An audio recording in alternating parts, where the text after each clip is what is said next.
Stunt केला, कारण काल त्यांना राष्ट्रीय अध्यक्ष घोषित केलं जात होतं. एक आपण सगळ्यांनी समजून घेतलं पाहिजे, तिथं कोणाची चर्चा झाली, कशी झाली हे त्यांनी सांगावं ना, नावं सांगा. कुठंच काय तिथं घडलेलं नाही. आम्ही सर्वजण तिथं दुःखात होतो. पवार साहेबांना सुद्धा तिथं शब्द निघत नव्हते, अशी तिथं परिस्थिती होती. तुम्ही जर बघितलं असेल की दुसऱ्या दिवशी कुठेही अडचण होऊ नये, लोकांना अडचण होऊ नये, तिथं कुठंतरी दंगल उसळू नये म्हणून लोकांच्या हितासाठी तिथं पवार साहेबांनी स्टेटमेंट देत असताना पवार साहेब काय कॅमेराकडे बघून स्टेटमेंट दिलेलं नाही, त्यांना वाचावं लागलं. कारण का पवार साहेब इतके भावनिक झाले होते, त्यांना शब्द फुटत नव्हते, म्हणून त्यांना काही गोष्टी लिहून दिल्या, त्या वाचल्या. ही आमची परिस्थिती होती. आणि याच्यात तुम्ही आज राजकारण करत आहात. आता तुम्हीच बघून घ्या की गेल्या काही दिवसांमध्ये विलिनीकरण हे शब्द आम्ही जास्त वापरले का त्यांनी जास्त वापरलेत. अजितदादा पक्षाचे जे कोणी चार जे लोक आहेत त्यांनी काय केलंय, तर त्यांनी फक्त हे विषयाला जिवंत ठेवलेलं आहे. का? याच्याशिवाय त्यांचं महत्त्व तिथं दिसत नाही. मला फक्त या नेत्यांना एवढंच सांगायचं, राजकारण तुम्ही करा, आम्ही आमच्या लेवलला करू, पण आता राजकारणाची वेळ नाही. पण तुम्ही तुमच्या पक्षामध्ये आज राष्ट्रीय अध्यक्ष कोण झाले, तर सुनेत्रा काकी झालेले आहेत. त्याच्याचबरोबर आज उपमुख्यमंत्री कोण आहेत, तर सुनेत्रा काकी आहेत.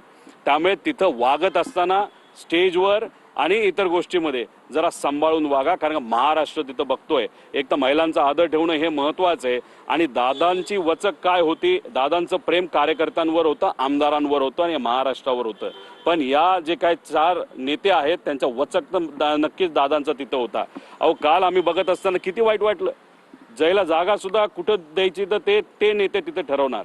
कोणीतरी नेता काकींच्या खांद्यावर हात ठेवतो, कोणीतरी ओढतं, कोणी काय करतं. म्हणजे हे बघून महाराष्ट्राची जनता आम्हाला ह्या गोष्टी वाटत नाही. आता तुम्ही ह्याच्यात आम्ही राजकारण करतोय असं म्हणतोय, तुम्ही राजकारणाचा मुद्दा काढला म्हणून आता आम्ही भावनिक मुद्दा काढतो. त्यामुळे आमच्या काकींचा जो आदर आहे, कारण काकी मोठ्या नेत्या आहेत, त्या नक्कीच खूप चांगलं काम अजितदादांचं काम सारखं काम करतील असा आम्हाला विश्वास आहे.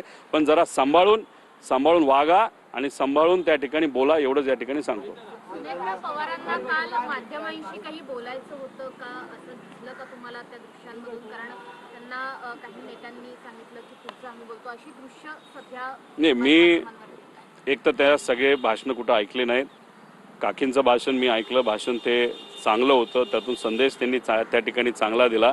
त्याच्या व्यतिरिक्त जे बाकीचे बोलले त्यांचं भाषण पूर्वीही ऐकण्यासारखं नव्हतं आणि आजही ऐकण्यासारखं नाही. त्यात कंटेंटच नसतो, त्यात महत्त्वाचे मुद्दे सुद्धा त्या ठिकाणी नसतात. त्यामुळे मी काय त्यांचं भाषण ऐकलं नाही.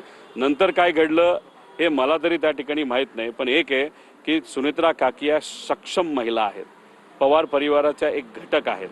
आणि मग त्याच्यात त्या प्रेस कॉन्फरन्सेसला सुद्धा समोर जाऊ शकतात, त्यांना वाटेल ते त्या ठिकाणी बोलू शकतात. जर कोणाला वाटत असेल की सुनेत्रा काकींना आपण कंट्रोल करू शकतो, दादांना कंट्रोल करता येत नव्हतं पण काकींना करता येईल, तर ते भ्रमात आहेत. थोड्या दिवसानंतर नक्कीच कळेल की ताकद काय असते आणि एक नेता कशा पद्धतीने पार्टी तिथं चालवत असतो. त्यामुळे ह्या 4 जे कुठले नेते आहेत त्यांनी थोडंसं सांभाळून राहावा, सांभाळून वागा, एवढंच या ठिकाणी सांगतो. काल बोलताना सुनेत्रा पवार असंही म्हणाल्या की दादांचं अर्धवट राहिलेलं स्वप्न मला पूर्ण करायचं आहे. काही अंदाज आहे कुठलं स्वप्न असेल? राज ठाकरेंना तुम्ही भेटलेला आहात, त्या भेटीमध्ये त्यांनी सांगितलं की एफआयआर संदर्भातली नाराजी त्यांनी व्यक्त केली. आता तुम्हाला राज ठाकरेंकडून नेमक्या अपेक्षा काय आहेत आणि राज ठाकरेंनी तुम्हाला काय आश्वासन दिलं? बघा, इथं व्यक्तिगत लेवलला, भावनिक लेवलला मी राज ठाकरे साहेबांना त्या ठिकाणी भेटलेलो आहे. माझ्या मनामध्ये जे जे काय होतं ते मी तिथं बोलून दाखवलं. माझ्याकडे जे जे कागद होते ते मी त्यांना तिथं दिलेले आहेत. आणि मी दुसरी कुठलीही तिथं अपेक्षा केली नाही. माझं फक्त एकच आहे की मराठी माणसाच्या पाठीमागे ते नेहमी भक्कमपणे त्या ठिकाणी राहिलेले आहेत.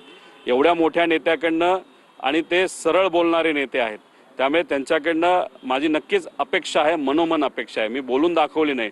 आणि ते योग्यच निर्णय आणि योग्यच पद्धतीने या विषयाला पाठिंबा देतील असा मला त्या ठिकाणी विश्वास आहे. आता काल सुनेत्रा काकींच्याबद्दल बोलत होता, त्यांचं राहिलेलं अर्धवट स्वप्न काकांचं काय होतं हे एकतर मी काकांकडे बघत असताना, अख्खा महाराष्ट्र अजित काकांकडे बघत असताना, काका हे महाराष्ट्राचे मुख्यमंत्री झाले पाहिजे अशी इच्छा आमच्या सगळ्यांची त्या ठिकाणी होती. आता काकी बोलत असताना अर्धवट राहिलेलं स्वप्न हे विकासाच्या बाबतीत, कारण दादा नेहमी फक्त विकासाबद्दल बोलायचे, महाराष्ट्राला एक नंबरचं राज्य बनवायचं आहे, विकास करायचा आहे. त्या स्वप्नाबद्दल त्या बोलल्या का वेगळं काही स्वप्न तिथं बोललंय हे मला माहीत नाही. पण मी काकींनाही विनंती करतो त्याच्याबरोबर सगळ्याच लोकांना नेत्यांना जे सत्यतेत विनंती करतो, FIR दाखल होणं महत्त्वाचं आहे. दाखल जो FIR होईल त्याच्यावरच इन्व्हेस्टिगेशन होईल आणि इन्व्हेस्टिगेशन त्या पद्धतीने झालं तरच आपल्याला अजितदादांना न्याय देता येईल. मराठी सर समाज माध्यमांवर आणखी एक व्हिडिओ व्हायरल होतोय, एक फोटो व्हायरल होतोय काल झालं. सर्व ऐकायला मिळत आहे की अजितदादांच्या कधी जवळ जाऊन सुद्धा जाऊ शकतो नेत्यांना सामान्य कार्यकर्त्यांना आता पहिली तरी संवाद साधूया. त्यांचं मत आणि सगळ्यांचं मत तेच ते 4 यांच्याबद्दल त्या ठिकाणी असावं, याच्या पलीकडे दुसरं कुठलं नाही. आणि एका महिला आमदारांनी ते बोलून दाखवलं, ते एका व्हिडिओवर आलं आणि ते लोकांपर्यंत पोचलं. याच्यावरनं समजून घ्या की एखाद्या नेत्याला जर आमदारांपासूनच लांब काही लोक ठेवत असतील, ते 4 लोक ठेवत असतील, तर मग बाकीच्यांचं काय. तरी दादा हे दादा असल्यामुळे त्या गोष्टी तशा होऊन देत नव्हते.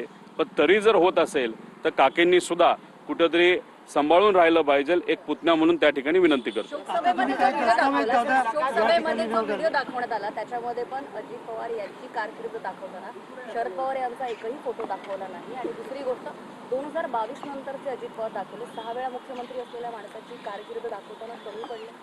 माझं एकच मत आहे की साहेबांचा फोटो दाखवला का नाही दाखवला, लोकांना माहिती आहे की साहेबांचं अजित काकांवर प्रेम होतं, अजित काकांचं साहेबांवर प्रेम होतं. आणि त्यांच्या जडणघडणीमध्ये पवार साहेबांचा काय वाटा हे दुनियाला तिथं माहिती आहे. महत्त्वाचं काय, तो व्हिडिओ बघत असताना आमच्या डोळ्यामध्ये जेव्हा पाणी आलं, पण मनामध्ये एक शंका होती आणि एक कुठंतरी खंतसुद्धा होती की अजितदादांचं काम हे 40 वर्षाचं राजकीय कारकीर्द त्यांची आहे, त्यांचं काम आहे. पण दाखवत असताना जेव्हा कॅश बॉक्सच्या पद्धतीने फक्त 2 वर्षाचाच विषय त्या ठिकाणी दाखवला, पण त्यांचं बाकीचं जे काम आहे जेव्हा 85 सालापासूनचं जे असेल ना, तर त्याच्या आधीपासूनचं असेल, जर तुम्हाला कोऑपरेटिव्ह मुवमेंटपासून बघायचं असेल, त्या गोष्टी दाखवल्या नाही. म्हणजे दादांचं एवढं मोठं कार्य असताना सुद्धा त्या व्हिडिओच्या माध्यमातून ते छोटंसं का दाखवण्याचा प्रयत्न त्या ठिकाणी केला गेला आणि फक्त 2 वर्षाचंच तिथं का दाखवलं गेलं.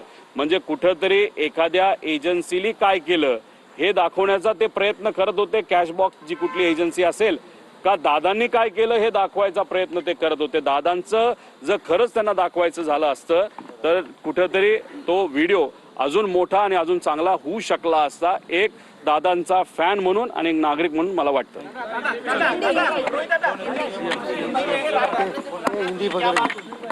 देखो, राज ठाकरे साहब को मैंने वहाँ पे डॉक्यूमेंट्स दिए हैं, FIR नहीं हो रहा ये मुद्दा उनके सामने वहाँ पे मैंने प्रस्तुत किया. उसके साथ जो रिसर्च मैंने किया है वो डॉक्यूमेंट, जैसे अलग जो दूसरे बड़े नेता हैं, जैसे राज ठाकरे साहब भी महाराष्ट्र के बड़े नेता हैं, उनको भी उस